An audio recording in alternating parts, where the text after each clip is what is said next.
আল্লাহ রাব্বুল আলামিন রহমানুর রহিম, গফুরুর রহিম, তিনি পারেন না এমন কোনো কাজ নেই। আপনি সুদ খান, ঘুষ খান, অন্যের হক মাইরা খান, আপনি জিনা করেন, ব্যভিচার করেন, আত্মীয় স্বজনের মাইরা জাইরা খান, সব করেন, সম্পদ জমা করেন, কোনো অসুবিধা নাই। খালি 5 ওয়াক্ত নামাজটা ঠিক মতো পড়েন, আল্লাহ রাব্বুল আলামিন আপনাকে মাফ করে দিবেন। বলেন সুবহানাল্লাহ। এও কয় সুবহানাল্লাহ। তো এত ওই মোল্লার কথাই শুনবো যে হ্যাঁ ঠিকই তো কিছু হুজুরে সব কইরা যদি আবার বলে দেখেন আপনি যদি একটু আল্লাহর ঘরটা দেখতে যান, হ্যাঁ মক্কা মুআজ্জামায় গেলেন, একটু আবে জমজম খেয়ে আসলেন, একেবারে শিশুর মতো হয়ে যাবেন। আল্লাহ রাব্বুল আলামিন আসেন আমাদের ট্রাভেলসে আমরা হজে এবার প্যাসেঞ্জার নিচ্ছি, লোক পাঠাচ্ছি, আসেন আল্লাহ রাব্বুল আলামিনে আমিও যাব আপনাদের সাথে। আল্লাহ দিলে আমরা এমন মোনাজাত করব, আল্লাহ সব মাফ করে দিবেন। কারণ এই লোকটা নিয়ে পারলে হ্যাঁ 1 লাখ টাকা লাভ হইব। তেল মারছে মানে সুরে দেখে যে হুজুরে 1 লাখ দিলে হুজুর এলাকায় ভালো হইব। আর সুরে গেল গা মক্কা শরীফ, এলে মক্কা শরীফে বিশ্বের সবচেয়ে বড় বড় চুর কিনা যায় জমা হয়। কারণ বড় লোক তো, সম্পদ জমাকারী তো বেশি, কয়টা সাচ্চা ইমানদার গরিব মানুষ যাইতে পারে। এলে বিশ্বের সবচেয়ে বড় বড় চোর।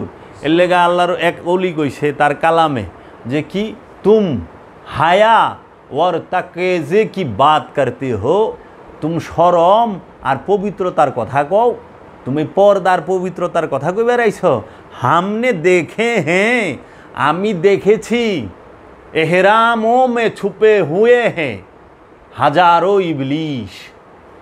এহরামের কাপড় দিয়া ঢাইকা রইছে, লুকায়া রইছে হাজার হাজার ইবলিশ।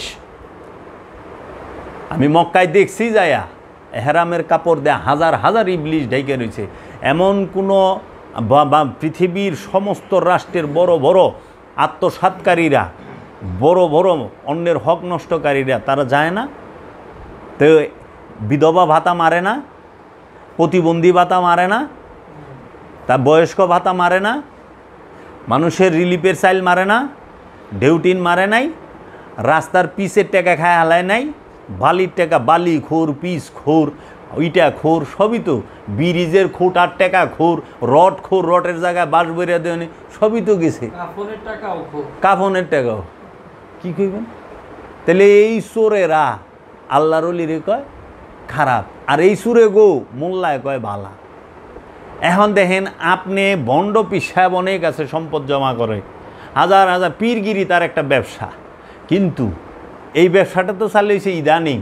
খাজা গরিবে নেওয়া সুলতানুল হিন্দ সে তার ব্যবসা করে নাই, কারণ সুলতানুল হিন্দ ভারতবর্ষ ভিক্ষা দিছে মোহাম্মদ গুরিরে, বাদশাহ আকবরের বাপ হুমায়ুন, হুমায়ুনের দাদারে, বাবরের বাপের মোহাম্মদ গুরিরে ডাইকা আইনা ভিক্ষা দিছে সুলতানুল হিন্দ। উনি সুলতানে ভিক্ষা দিছে বাদশারে, যা তুই শাসন কর।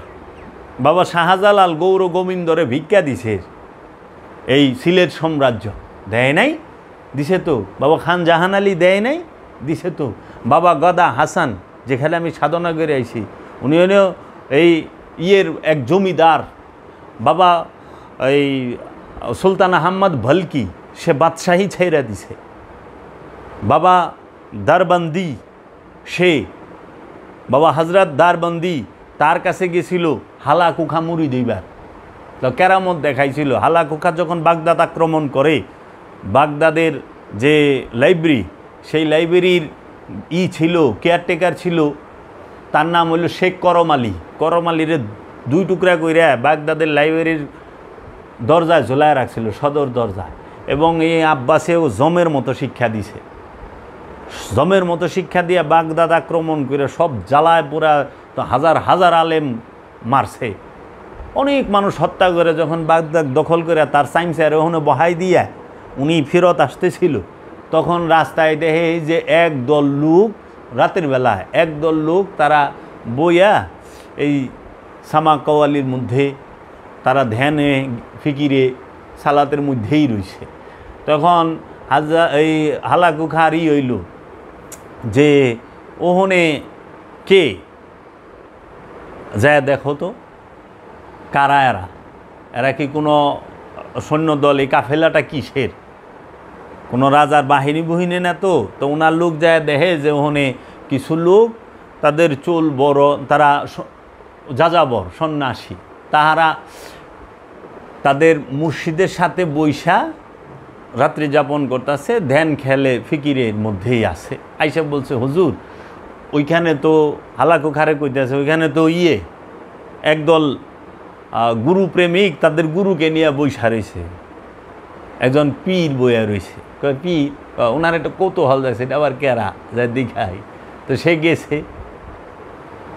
আনে উনি বাবা দারবন্দি, উনি তো চোখ বন্ধ, আবু ইয়াকুব তার নাম ছিল, বাবার বইয়ে আছে, মারেফতের গোপন কথাই পাবেন, চোখ বন্ধ। তো উনি এক পুটলা হালাকু খায়, এক পুটলা স্বর্ণের মুদ্রা সামনে দিছে, বাবা এটা আপনি এটা রাখেন, এটা দিলাম, টেস্ট। কয় এটা কি? কয় স্বর্ণ মুদ্রা। কয় না, এটা তো রক্ত, এটা মানুষের রক্ত। কয় না, এটা স্বর্ণ মুদ্রা। কয় না, এটা মানুষের রক্ত। তো না হালাকু খা সিপ দিছে, যে কয় এটা কি কয়, সিবি দেওয়ানে পুরো হাত রক্ত দিয়ে ভরে গেছে। হায় এই যে কারার মধ্যে সঙ্গে সঙ্গে লুটায় বসে পায়, দয়া আমারে মুরিদ করেন না, আমি করব না। তখন তার যে প্রধান খলিফা ছিল তার কাছে দিয়া দিল, আবু ইয়াকুব খুব সম্ভবত তার নাম, এই ঘটনাটা বাবা জাহাঙ্গীরের কিতাবে আছে। তার কাছে দিয়া দিল, যাও তুমি তার কাছে মুরিদ হও। তাইলে সবচাইতে ডেঞ্জার ম্যান হালাকু খা, হেরেও তো আল্লাহর ওলি এহেনে লুই আইছে, ইমান আনায় ছাইরা দিছে। মোল্লার পক্ষে তো সম্ভব হলো না, হাজার হাজার আলেম বাগদাদে কুবায় কাইটা থুইয়াইছে, কেউ সব ফেরকারি, কোনো ফেরকার তো ছাড়ে নাই। তা হাজার হাজার আলেম কুবায় কাইটা থুয়াইলো, আর মরুভূমির মধ্যে বয়ে রয়েছে ফকির, হের কাছে কদমে পড়ে গেল। ওটা হলো তার শক্তি, তার ক্ষমতা। আবার সে নিজে মুরিদ করলো না, তার যে খলিফা সে হের কাছে দিল, যা তার সাগরিদের কাছে, ওখানে যা। তাহলে ইমান আনাইবার হলে এইরকম হয়। তাহলে আল্লাহর ওলিদেরকে, খাজা বাবাকে কেন ওহাবিরা বকে? এই মোল্লারা খাজা বাবাকে উল্টাপাল্টা কথা কয় কেন? বড় পীরকে নিয়ে উল্টাপাল্টা কথা কয় কেন? বড় পীর তার ব্যবসা করে নাই, ব্যবসা না হনে করতেছে। অনুচিত কথা কইলে হুজুরের মুখ খারাপ হয়ে যাব। আল্লাহর ওলিগ দরবারে তো দান বাক্স ছিল না, দান বাক্স বহাইল কবে থেকে? এই দান বাক্সকে তো ওহাবিরে দেখা বহান শুরু হয়েছে। কারণ ওহাবি যখন থেকে মসজিদেই, এই মোল্লারা মসজিদে, মাদ্রাসার মানুষ যখন মসজিদে দান বাক্স বহান শুরু করছে মাদ্রাসায়, তখন দেখে যে আল্লাহ সবই তো মসজিদ মাদ্রাসায় যাইতেছে, আবার কয়ে দিছে আল্লাহর ঘর। তা আমরা বান্দারা নিজের ঘর না থাক, আল্লাহর ঘর কিন্তু বানাই দিই আমরা। আমার হালটা হয়েছে এরকম। তখন হেরাও দান বাক্স দিল, কিন্তু ফকিরের দান বাক্স নাই। ফকিরের জন্য তো কোরআনে আয়াতই নাজিল হয়ে গেছে, সূরা মুদাজ্জিলার মধ্যে পইরা দেখেন যে তোমরা যাহারা আমার রসুলের সাথে গোপনে গোপনে পরামর্শ করতে যাও, উত্তম উপঠোকনটি তার হাতে দিও এবং সাদকা কইরো। তার আশেপাশে, তার আস্তানায় যারা থাকে ঢুকতে সময় তাগো কিছু দিও, দিয়া ঢুইকো। দেওয়ার আগে ঢুইকো না, এটা আল্লাহর হুকুম।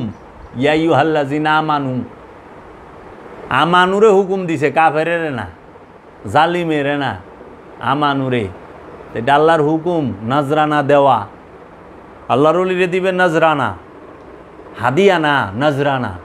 তার চেহারা মুবারক দেখে নজরানা দিব, কারণ আল্লাহর ওলির চেহারাটাই আল্লাহ অমনে বানায় দেয়, যে চেহারা দেখলে কিছু দেওয়ার লাগে এমন।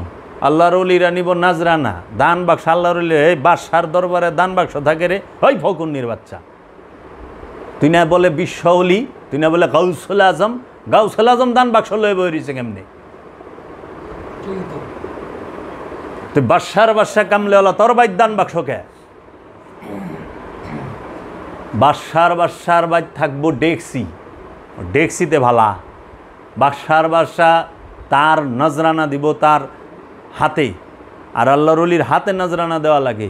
আপনি আল্লাহর ওলির জন্য যে কোনো কিছু নিয়ে যাইবেন, আল্লাহর ওলিকে দেখাবেন, বাবা আমি আনছি, তাকে দেখাইবেন। নিছেন আল্লাহর ওলির লেগে, মানে নিয়ে আবার আল্লাহর ওলির সেক্রেটারির কাছে দিয়েন না, ওইটা গায়ে বয়ে যায় ভারে। এর জন্য আল্লাহর ওলির এন নিছেন, আল্লাহর ওলি খাইব না। কারণ 1000 মানুষ 1 কেজি করে আপেল আনলে 1000 কেজি আপেল, হ্যার পক্ষে সময়, হ্যাঁ সারাদিন আপেল মুখে দেওয়ানোর সময় কই, আপনারা দেখেন না, আপনার আইলে কথা কয় যে খাওয়ানোর সময় আছে, আল্লাহর ওলি তো তার ভাবে থাকে, তার রাজ্যে থাকে, হ্যার খাওয়ান লাগে না, হ্যার এই স্পিরিট হ্যার দয়ালেই দেয়, হ্যার শক্তি হ্যার দয়ালে দিলে মহানবী কইছে আমার রবে খাওয়ায়, তোমরা আমার লগেই করো না, তোমরা আমার মতো পারবা না, তোমরা ওই সিয়াম করতে যাও না, আমি যেটা করি ওইটা করো, আমি যাহা করি ওইটা করতে যাও না। আল্লাহর রসুল বলছে আমি যাহা বলি সেইটা করো, আমি যাহা করি সেইটা কইরো না। অহনে বর্তমান সমাজে মুলা মুন্সিরা আল্লাহর রসুল যা করছে সেইটা করে, কিন্তু রসুল যা কইছে সেইটা করে না। রসুল কইছে উছিলা ধরবো না, রসুল যা করে তাই করে। কোনটা আবার রসুল বিয়ে করছে 4টা সুন্নাত ওইটা করে, কিন্তু রসুল যে আঙ্গুল দিয়া চন্দ্রকে 2 টুকরা করছে সেইটা আবার করা পারে না। রসুল থুতু ফালাইলে মরা খুব জিন্দা হয়ে গেছে গা। মৌলবী সাহেব কী খবর? রসুল প্রকৃতির ডাকে সাড়া দিতে গেলে গাছ একখান হয়ে গেছে আড়াল দেবার জন্য, আর হ্যাঁ গো হেনে সুতরা পাতা দেয়, হ্যাঁ ও বুলেট ঠেলায় দেওয়ান লাগে ডলা, জঙ্গলে বসে প্রকৃতির ডাকে রাইতে দেখে নাই, থাপা দেয় লইছে, সুতরা পাতা দিছে ডলা।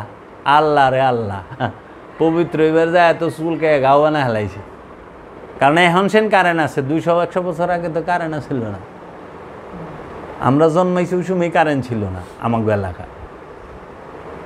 তাহলে বিষয়গুলো বুঝতে হইব। নাম দিয়েছেন গাউসুল আজমের দরবার, বহাই দিয়েছেন দান বাক্স, মানে পিসাব আমার দেখা পারবো কোন? ওই উচিত কথা আমি কই দেখে আমার দরবারে আমার দেখা পারে না। তারপরে যে আরেকটা মানে কয় আপনি পিসাবের লেগে দান বাক্স বহাইবেন না? কোনো দিনও না, কোনো দিনও না। আয়া টেস্ট করে দেখিস না, সেটাই তো। এই যে আমরা এসে দেখি ঈদের নামাজের মাঠে, তারপর জুম্মার দিন মসজিদে, ওয়াজের প্যান্ডেলে, হ্যাঁ মাহফিল প্যান্ডেলে, এইখানে হুজুরের লেগা টাকা তোলে। তো ওইখানে তো ওই যে যারা ঘুষখোর সুদখোর আছে মনে করেন, তারপরে এই যে শিক্ষিত জজ, ব্যারিস্টার, আইনজীবী, তারপর ইঞ্জিনিয়ার, বিভিন্ন পেশার লোক আছে। তো হ্যাগোর লেগে তো একটা দান বাক্স চালু করার লাগে না, মোল্লার লেগে লাগে। খালি লাগে কেন? মোল্লা এত ফকির, সারা জীবন ফকিরই থেকে গেল, মিসকিন মিসকিন, মানুষের কাছে চাউন লাগে, নাইলে চলে না। তো জাগেরে তুমি ওয়াজ শুনাইতেছো, হ্যাগোর নেতা হইছো, তো নেতার পেটে ভাত নাই, তোমার কথা শুনে অনুসারীরা খেয়াল করে না। নেতার ঘরে ভাত নাই, অনুসারী কি মুন, আবার নেতার এনে যায় খাইব। এর লেগে আল্লাহর ওলিরা জঙ্গলে থাকছে, ওরা যদি খাওয়ান লয়ে গেছে, আল্লাহর ওলির আগে ফকিরিটা কি ছিল, ভক্তরা যা লয়ে। এখন যেরকম ফলের দোকান আছে, এখন যেরকম মিষ্টির দোকান আছে, তখন তার এগুলো। এখন আপনি মিষ্টির দোকান, ফলের দোকান আছে, কিংবা মোবাইলের দোকান আছে না, পিসাবের লেগে একটা মোবাইল কিনে আনলেন 1 লাখ টাকা দেয়, 50,000 টাকা দেয়, যে বাবা আনছি এটা আপনি ব্যবহার করেন, তাই না? অনেক 1 লাখ টাকা দিয়ে একটা গরু আনলে এই পঞ্চায়েতের মানুষ সবাই চায় দেখতো না, গ্রামের এই থানার মানুষ দেখবো, যদি অন্য থানার থেকে আহেন আইটা গরুটা কই যায়, মানে সে জিগাইব কত আনলেন, কই যাইতেছেন জিগাইব। কিন্তু একটা মোবাইল 1 লাখ টাকা দেয় পকেটে করে লইলে এই গ্রামের মানুষে দেখবো না। আগে কি ছিল? আগে মোবাইলের দোকান ছিল না, ফলের দোকান ছিল না, মিষ্টি মন্ডার দোকান ছিল না। আগে ঘরে চাইল ছিল, 1 বস্তা চাইল মাথায় লইতো, সবজি ছিল, ফসলাদি সেগুলো আনতো, একটা ছাগল থাকতো, ছাগলটা লই আইতো, গরু থাকতো, গরুটা লই আইতো, মহিষ থাকতো, মহিষ লই আইতো, উট থাকতো, উট লই আইতো, যে নিয়া মুসাফিরে গো খাওয়াই। তাহলে বিষয়টা হইল যে গুরুর বাড়িতে কিছু নিয়ে যাইব শিষ্য। আর আগের দিনের ফকিরিটা ছিল, মানে আগে আল্লাহর ওলিরা এইভাবে করতে, এখনও করে যারা করার, যে শিষ্যরা যা নিয়ে আসবে, মুরিদরা যা নিয়ে আসে, ওইটাই নঙ্গরখানায় যায়, ওইটাই পাকায়, ওইটা দিয়ে ওগো খাওয়ায় দাওয়ায়া যেটা বাঁচে সেইটা রাস্তায় কিংবা বাজারে নিয়া মুসাফিরগো মধ্যে বাট করে দেয়, মানে সবাই খায়। একটা সৌন্দর্য। এর জন্যই যে আল্লাহর ওলির দরবারে তবারকের সিস্টেমটা আছে। আর এখন যে এই যে ধর্মজীবী যারা, খাবুকির দল, ধর্ম ব্যবসায়ী যারা, এরা কি করে, এরা আগে অলির দরবারে হইলো মুরিদরা আহে, আয়া অলির নসিহত শুনে, অলির বাণী শুনে। আর এখন এরা কি করছে, এই মোল্লারা এগো ঘর থেকে মুরিদের বাড়ি যায়, মানে প্যান্ডেলে যায়, মসজিদে ওই গ্রামে যায় ওয়াজ করবার, দিন শোনাবে। দেন চেঞ্জ, কিন্তু ফকিরের দর্শন কি, ফকির কোনো হানে যাইব না, ফকিরের এহেনে সবাই আইব। আর মোল্লা হইল, মোল্লার কাছে কেউ আইব না, মোল্লা সবার কাছে যাইব। মোল্লা যায় প্যান্ডেলই করে, মানে ফকিরে তবারক পাকায়, আর মোল্লায় করে কোন থেকে যায় টাকা লইয়া আহে, ওর কিন্তু খরচ নাই। দুজাহানের অশেষ নাকি বস্তা খোলা ডাইলা দিয়ে আইলো, যা লেকিলে বাজ যা। কিন্তু হ্যাঁ করলে এনে কিলে বাজ যায় না, হ্যাঁ টাকা লয়ে বাইতেছে 1,80,90,000। এই জন্য আমি কোনো একটা ওয়াজে কইছিলাম যে এই মাহফিল হইলে জান্নাতের বাগান, চতুর্দিকে এই মাহফিলের আল্লাহর রহমতের ফেরেশতারা তাহারা এখন ঘাট দিয়ে আছেন, এবং আল্লাহ রহমতের ফেরেশতারা ডায়েরি আর কলম লেখা খাড়ায় রয়েছে নিকি লেখার জন্য। এই জান্নাতের বাগানে আইসা ঢুকেন। কিন্তু জান্নাতের বাগানে আমরা সবাই ঢুকছি, কিন্তু এই মৌলবী সাবি বক্তা সাবি ঢুকবার চায় না টেকা ছাড়া। তো বললাম জান্নাতে যাইতে অনেক টেকা লাগে। কে রে হুজুর, আমাকে যে সর্দার, হে এই টাকা ছাড়া ঢুকবার যায় না, আর আমরা টাকা দিয়ে ঢুকি। কারণ ওই যে হুজুরে আইলে কালেকশন রুমাল ছাইরা দেয়, কে কত দিতে পারেন আল্লাহর নামে, এই মাদ্রাসার নামে। এই যে একটা লাউ আছে, এই লাউটা এইটা খাইলেই জান্নাত, এটা মাদ্রাসার লাউ, মাদ্রাসার গাছের টালে ধরছে, মসজিদের গাছের টালে ধরছে, কে কত দিবেন, লাউ বড় কথা না, টাকাটা হচ্ছে বড়, দানের বিষয়, দিল কত। এমন বাতাস মারে, মানুষ তো ভুলে যায়। এক লাউ কিনে 12,000 টাকা দেয়, স্বর্গীয় মুরগ খাওয়াইলো, এই মুরগ 5,000 টাকা একটা মুরগ বেচলো। আমি দোয়া করে দিলাম আল্লাহ জান্নাত দিব, লাগে জানি নিজের কি ভাবতাছে,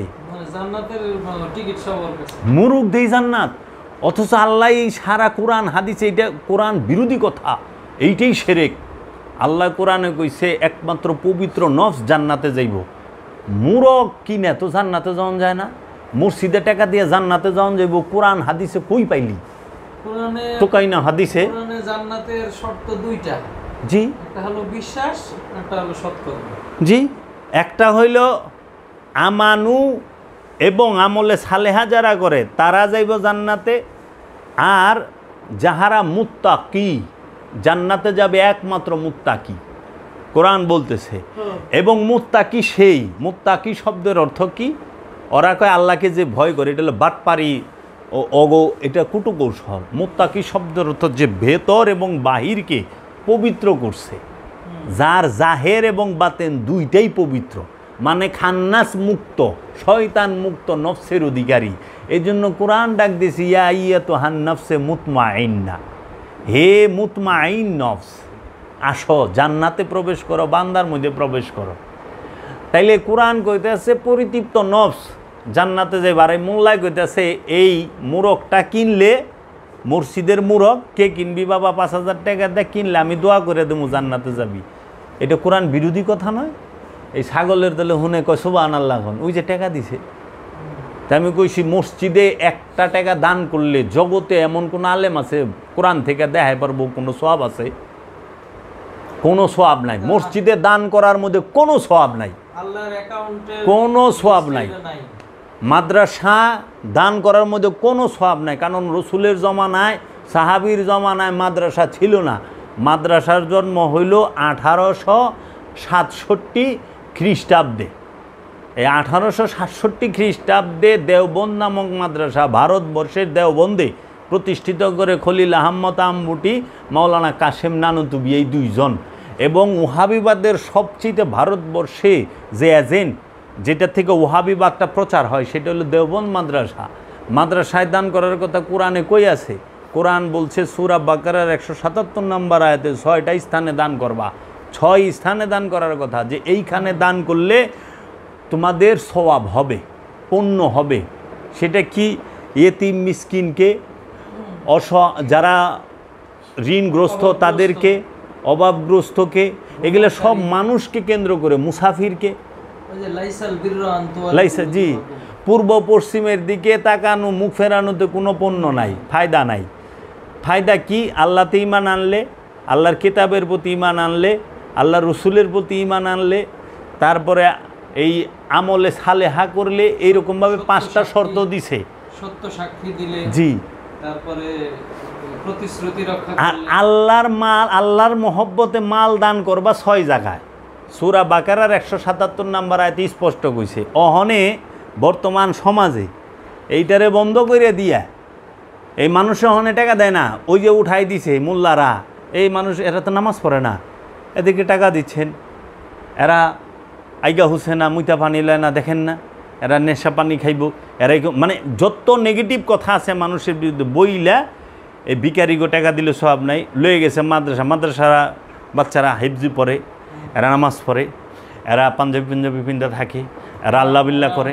এখানে দেবেন আল্লাহ তো শর্ত দেয় না যে আল্লাহরে ডাকে হেরে টাকা দাও, আল্লাহ কইছে মানুষকে দাও, অভাবগ্রস্তকে দাও, মুসাফিরকে দাও। কয় নাই তো মুসলমান মুসাফিরের কথা না, তাই মসজিদে নিয়ে টাকা দেয়া হে, এই যে এটি ভ্রমণকারী হেরে দাও। তাহলে ভ্রমণকারী তো হিন্দু মুসলিম খ্রিস্টান নাই, জগতে কেউ প্রমাণ করা পারবো না মসজিদ এবং মাদ্রাসায় টাকা দিলে কোরআনে বলছে যে সওয়াব আছে। মানে টুকাই না হাদিস বানাইলে তো হইব না। আর মহানবী যে মাদ্রাসার কথা কইব, মহানবীর যে মনে হয় মাদ্রাসা ছিল, হ্যাঁ যে মাদ্রাসার কথা, মহানবী মাদ্রাসা প্রতিষ্ঠিত করছে, তো মাদ্রাসায় এত মহাত্ম, মহানবী মাদ্রাসা করলো না। এখন কেউ যদি কয় যে তাইলে মসজিদে তো মানুষ নামাজ পড়তে ভালো কাজ করতেই যায়, জি, তাহলে দিলে কি সমস্যা আছে? না, এটার উত্তর কি দিবেন? কোনখানে ভালো কাজ করতে সেই জায়গায় দিলে সমস্যা আছে? মসজিদে কি ভালো কাজ করতে যায়? নামাজ পড়তে যায়। নামাজ কি মসজিদ শর্ত? আল্লাহ কি কোরআনে কোথাও বলছে যে মসজিদে নামাজ পড়ন লাগবো? দেখাক তো, মসজিদে নামাজ পড়তে হইব, ওইটা কোরআন শর্ত দিছে? আল্লাহর রসুল কোথায় পড়েছেন? আল্লাহর রসুল কোন মসজিদ? আল্লাহর রসুল তো নিজেই কাবা, আল্লাহর রসুল কাবারও কাবা, বাবারও বাবা।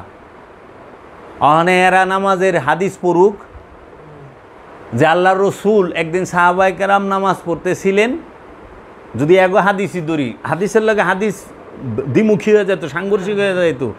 আল্লাহর রসুল একদিন নামাজে উপস্থিত ছিলেন না, হযরত আবু বকর সিদ্দিক ইমামতি করতেছিলেন। তো ওই মসজিদে ওইখানে নামাজের মধ্যে ছেলেরা ছিল সামনের কাতারে, মেয়েরা ছিল পিছনে, ছেলেদের পিছনে। তখন যখন আল্লাহর রসুলের ঘর থেকে ওই খালি দরজার এখান থেকে চুপি দিয়ে পর্দার ইয়ে থেকে দেখতেছিল, সঙ্গে সঙ্গে সেই ইমাম কি করছে, ওন থেকে উইঠা মুখ ঘুরায়া সোজা সবাইরে ধাক্কা দিয়া মেয়েদের সামনে আসছে। মেয়েরা সবাই ছেলেদের পিছনে চলে গেছে, ছেলেরা মেয়েদের সামনে আইসা গেছে, রসুলকে সামনে রাইখা সেজদা করছে। আর যখন কেবলা পরিবর্তন হইল, মসজিদে কেবলা তাইন যেখানে বলা হয়, যেই স্থান থেকে কেবলা পরিবর্তন হইল, যখন বারবার মহানবী আসমানের দিকে চেহারা মুবারক উঠাচ্ছিলেন, তখন আল্লাহ বললেন যে হে আমার হাবিব, আপনি যেটাই খুশি থাকেন আমি তো সেটা করার জন্যই আছি, আপনি কেবলা পরিবর্তন করুন। এটা কিন্তু নামাজের মধ্যেই। তখন মহানবী কি করলেন, ইমাম কি থাকে সামনে, মুসল্লি পিছে। তখন মসজিদুল আকসা থেকে মসজিদুল সম্পূর্ণ বিপরীত দিকে। তখন মহানবী কী করলেন, ঘুরে গেলেন, ঘোরার সাথে সাথে তো সাহাবার মহানবীর মুখামুখি এলো না, সামনাসামনি। তখন মহানবী সরায়ার সবাইরে এই দিকে গুলল, কিও কই যাইবেন? আর আপনারা কইলেন যে মসজিদে দিলে সমস্যা। মসজিদের থেকে বড় হইল কি, মানুষকে সেবা করা। আল্লাহর রসুল বলছে তোমরা জাহিলি যুগের মতো মসজিদকে চাকচিক্যময় করো না। তাহলে যেখানে আল্লাহ রসুলের নিষেধ যে এত চাকচিক্য, মসজিদ থাকবে একদম কি নরমাল সাদা মাঠা। এখন প্রতিযোগিতা লেগে গেছি, কে কত দামি ঝাড়বাতি লাগাই পারে, কে কত দামি এসি লাগাইতে পারে, কে কত দামি ফ্যান লাগাইতে পারে, কে কত দামি মার্বেল টাইলস লাগাইতে পারে। মসজিদেও তো সমস্যা আছে। মসজিদ চাকচিক্য করো না মানে কোন মসজিদ? এখন আল্লাহ যে কথা কইছে কোরআন, এটা তো কোরআন এবং আল্লাহর হাদিসে বলছে, এটা মহানবীর হাদিসে। মহানবী তো কখনো জাতের কথা বলে নাই। না, এখন সেই মসজিদটা তো হৃদয়, প্রতিটা মুমিনের কলবটাই হচ্ছে আল্লাহর ঘর মসজিদ।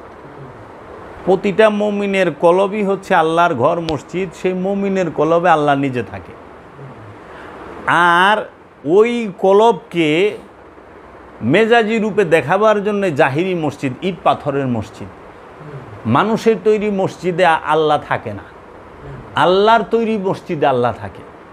কারণ একটা মানুষকে, একটা আমানুকে আল্লাহ নিজে মুমিন বানান। মানুষ ইচ্ছা করলে মুমিন হইতে পারে না, আল্লাহ নিজে মুমিন। কারণ আল্লাহ নিজেই কইছে, আমি যাকে আমি হেদায়েত করব, আমি হেদায়েত দান করব। যে হেদায়েত প্রাপ্ত সে হইল মুমিন, যে মুক্তিপ্রাপ্ত সে হইল মুমিন। তা আল্লাহ কইছে, আমি মুক্ত করব, আমি হেদায়েত করব, আমি নির্বাচিত করব, আমি প্রেরণ করব।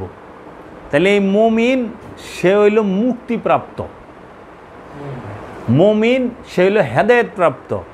আল্লাহ যে ঘরটা নিজে তৈরি করেন সেই ঘরটাই হয় আল মসজিদ বাইতুল্লাহ, আল্লাহর ঘর। এর জন্য প্রতিটা দেহের ভিতরেই জি, এই দেহ এইটাই, এই যে আমার দেহের মধ্যে যে অন্তর নামক যে স্থানটা, সেটাকে আল বাইতুল্লাহ বলা হয়, একমাত্র আল্লাহর ঘর বলা হয়। এটাকে কাবাও বলতে পারেন, কারণ কাবা যেটা আমাদের, কাবা মানে কি? লক্ষ্য। কাবা মানে হচ্ছে উদ্দেশ্য, কেবলা মানে লক্ষ্য। উদ্দেশ্যে পৌঁছতে গেলে লক্ষ্য লাগবে, এই লক্ষ্যে পৌঁছতে গেলে উদ্দেশ্য লাগে না? তো কাবা আর কেবলার মানে হলো লক্ষ্য এবং উদ্দেশ্য, উদ্দেশ্য এবং লক্ষ্য। আর আমরা যাকে মক্কা শরীফে কাবা বলতেছি, এটাকে কিন্তু কোরআন কাবা বলে নাই, বলছে মসজিদুল হেরেম। এটাকে মসজিদ বলা হয়েছে, মসজিদুল হেরেম, মসজিদুল আকসা। সূরা বনী ইসরাইলের 1 নম্বর আয়াত, সুবহানাল্লাযী আসরা বিআবদিহি লাইলাম মিনাল মসজিদুল হারাম ইলাল মসজিদুল আকসা। তো এই মসজিদ তৈরি করো কলবকে, অন্তরকে, হৃদয়কে। এই ঘরে আল্লাহ থাকবে। এর জন্য বলছে মসজিদ থাকবে সাদা মাঠা, মসজিদ চাকচিক্য থাকবে না। চাকচিক্য করলে তো আপনি ওই দিকেই সার্বজনীন হইতে পারলেন না তো, কারণ সার্বজনীন বিষয়টা। আর আল্লাহ তো কখনোই সাম্প্রদায়িকতার হুকুম দিতে দেয় নাই, রসুলও দিতে পারে না। কারণ আল্লাহর গুণে, আল্লাহর জ্ঞানে, আল্লাহর রূপে রূপবান রসুল, আল্লাহর জ্ঞানে জ্ঞানী রসুল, আল্লাহর গুণে গুণী রসুল। রসুল কখনো সাম্প্রদায়িকতার কথাই বলতে পারে না। যে সাম্প্রদায়িকতার কথা বলে সে মোল্লা, সে রসুল না। কারণ আল্লাহ কইছে, আমি পৃথিবীর মধ্যে আমার খলিফা নির্বাচন করলাম আদম। পৃথিবীর খলিফা হইল আদম, আদমের রাজত্ব হইল সারা পৃথিবী। আচ্ছা, রসুল সে হচ্ছে রাহমাতাল লিল আলামিন, সমস্ত জগতের রহমত। তো যিনি সমস্ত জগতের রহমত, তিনি কখনো সাম্প্রদায়িক কথা বলতে পারেন না। আবার রসুল সে মানব জাতির হেদায়েতের কাণ্ডারি। তাহলে রসুল কখনোই সাম্প্রদায়িক কথা বলতে পারেন না। আর রসুল মানব জাতিকে হেদায়েতের আহ্বান করছে। আর হেদায়েতের জন্য এবাদতের হুকুম রসুল তার অনুসারী মানে আমানুকে দিছে, মুরিদকে, মুরিদকে, অনুসারীকে, আমানুকে বলছে তুমি নামাজ পড়ো, তুমি রোজা করো, আমানু, আমানু তুমি নামাজ পড়ো, আমানু রোজা করো, আমানু হজ করো, আমানু কুরবানি করো, আমানু আমালে সালেহা করো, আমানু তুমি সুদ খায়ও না। আমানুরে কইছে, কিন্তু মানুষের বেলায় কইছে আল্লাহকে মানো। তৌহিদের ডাক দিছে মানুষের কাছে, আর মুক্তির কথা বলছে আমানুর কাছে। খেয়াল করতে হইব। এর জন্য তৌহিদ আর শিরকের আলোচনাটা মানুষের কাছে আল্লাহ করছে, আল্লাহ রসুল করছে। আর দাসত্বের কথাটা আল্লাহ রসুল আমানুরে কইছে। তাহলে এই যে বিষয়টা, আর মুত্তাকি এবং মুমিনকে বলছে তোমাদের কোনো ভয় নাই, মুত্তাকি হইল তোমরা নিশ্চিত, তারাই নিজেরাই মসজিদ। ওই মসজিদের মধ্যেই আল্লাহ আছেন। এর জন্য বলছে যে মসজিদে দানের কথা বলা, রসুল মাদ্রাসা প্রতিষ্ঠিত করে নাই, কারণ রসুল ভাষা শিখাইবার জন্য আসে নাই। কোরআনে কোথাও আছে রসুল ভাষা শিখাবার জন্য আসছে? কোরআনে আসছে রসুল 4টা কাজের জন্য আসছে। প্রথম সে আয়াত তেলাওয়াত করবে, দ্বিতীয় নফসের পবিত্রতা, তৃতীয় কিতাব শিক্ষা দিবে, চতুর্থ হলো হিকমত দান করবে। এই 4টা হলো রসুলের কাম। আর নবী কি করবে? শাহেদা মুবাশশিরা ও নাজিরা ওয়াদাইয়া নিলাল্লাহ বিইজনিহি ওয়া সিরাজাম মুনীরা। আল্লাহর নবী হলো শাহেদা সাক্ষী, মুবাশশিরা সুসংবাদদাতা, নাজিরা সতর্ককারী, আর দাঈ ইলাল্লাহ আল্লাহর দিকে দাওয়াত দেনেওয়ালা, তৌহিদের ডাক দেনেওয়ালা।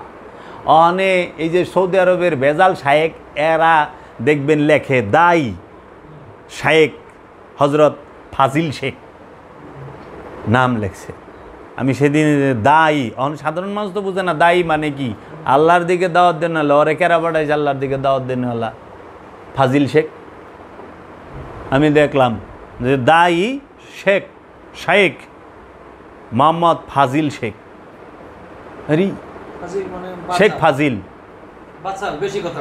অন্যের সম্পদ মাইরা খায়। আমার দাদার সম্পত্তি মাইরা খাইছে শেখ ফাজিল, রেকর্ডের নাম দেখছ শেখ আবার ফাজিল। তো ফাজিল শেখের আইছে। তাহলে এই যে বিষয়গুলো কে ধরবো এদের? এখন মাদ্রাসা জন্ম হইল এই ভারতে সেদিনকে আজ থেকে 150 বছর, 153 বছর হয়েছে।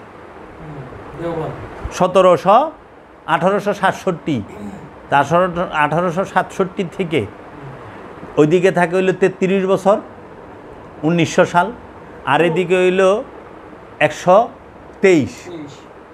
তাহলে 33 আর 23 56 হয়, 156 বছর আগে। আজ থেকে 156 বছর আগে সারা দুনিয়ার মধ্যে সর্বপ্রথম মাদ্রাসা, তাও আবার ব্রিটিশদের প্রতিষ্ঠিত, এবং বাদশাহ সৌদ এবং আব্দুল হাব নজদির ব্যাপক অর্থায়নে। ব্রিটিশ বাদশাহ সৌদ এবং আব্দুল হাব নজদি এদের ব্যাপক অর্থায়নে। ব্রিটিশদের উদ্দেশ্যটা ছিল কি যে এই মাদ্রাসা প্রতিষ্ঠার মধ্যে দিয়ে এদের মধ্যে একটা দ্বন্দ্ব লাগায় রাখা? না, ভেদাভেদ নাকি? ব্রিটিশ এবং সৌদ পরিবার এবং এই আব্দুল হাব নজদি মূলত তাদের এজেন্ট হলো ব্রিটিশ। এদের উদ্দেশ্যই ছিল মোহাম্মদী দর্শনটাকে চিরতরে দুনিয়া থেকে উপরে ফেলা। মোহাম্মদী দর্শন থাকবে না, মোহাম্মদের নাম গন্ধ থাকবে না। এর জন্য ওরা কোরআন রাখবো, কিন্তু কোরআনের মধ্যে মোহাম্মদের নাম রাখবে না। এই ওহাবিরা দেখেন মসজিদ রাখবে, কিন্তু মসজিদে মোহাম্মদের নাম রাখবে না, খালি আল্লাহর নাম থাকবো। দেখেন আপনি সালাফিগো মসজিদে যান, সালাফিগো মসজিদে আপনি মোহাম্মদের নাম পাবেন না, মোহাম্মদ সাল্লাল্লাহু আলাইহি ওয়াসাল্লামের নাম পাবেন না, ওখানে সব আল্লাহর নাম। ওহাবিরা ওই যে বললে দেন না, ওয়াজ করে আল্লাহর মোহাম্মদের নামটা যেন বরাবর না হয়, উঁচা নিচা হবে। আল্লাহর মোহাম্মদ সাল্লাল্লাহু আলাইহি ওয়াসাল্লামের দরজা মাপে মোল্লায়, এটা কি বেদবি না? যেখানে আল্লাহ কয়ে দিছে ইয়া আইয়ুহাল্লাযিনা আমানু, হে ঈমানদার আল্লাহর রসুলের আগে পা বাড়ায়ও না, আল্লাহর রসুলের কণ্ঠস্বরের উপর উচ্চ কণ্ঠে কথা বইল না। এই জায়গায় মোল্লায় আল্লাহর নবীর দরজা মাপে। আলাদা করে দেখো না, আলাদা করলে আমল সিদ্ধা জ্বালায় দিমু, পা বাড়াইলে আমলই জ্বালায় দিমু। কিসের আমল বড়াই করছ? আমলই তো জ্বালায় দিব আল্লাহ। আর ওই জায়গায় মোল্লায় আল্লাহর নবীর দরজা মাপে, কে বড় কে ছোট। চিন্তা করছেন? চিন্তা করতে পারেন একবার? আল্লাহ কোরআনে কয়ে দিছে আমার রসুলদের মধ্যে তোমরা ছোট বড় উঁচু নিচু কইরো না, নিষেধ, হারাম, এটা নিষেধ করে দিছে আল্লাহ সরাসরি। ওই জায়গায় আল্লাহর হাবিবের মধ্যে উঁচা নিচা করে এই মৌলবীরা, অন্থে সেরেক টাইনা বাইর করে। শুনছেন? সেরেক হইল শয়তানের বিষয়। সেরেক কি আল্লাহ রসুলের বিষয় রে? শয়তান থাকলে হয় সেরেক, শয়তানের পূজা করলে হয় সেরেক। আল্লাহ রসুলের পূজা তো সেরেক না। আল্লাহ ছাড়া আর কাউরে মানি না, এই কথাটাই তো শয়তানের সেরেকি কথা। এইটাই তো সেরেকি কথা, কারণ আল্লাহ সারা কোরআনে 40 জায়গায় কইছে এত্তেবার কথা।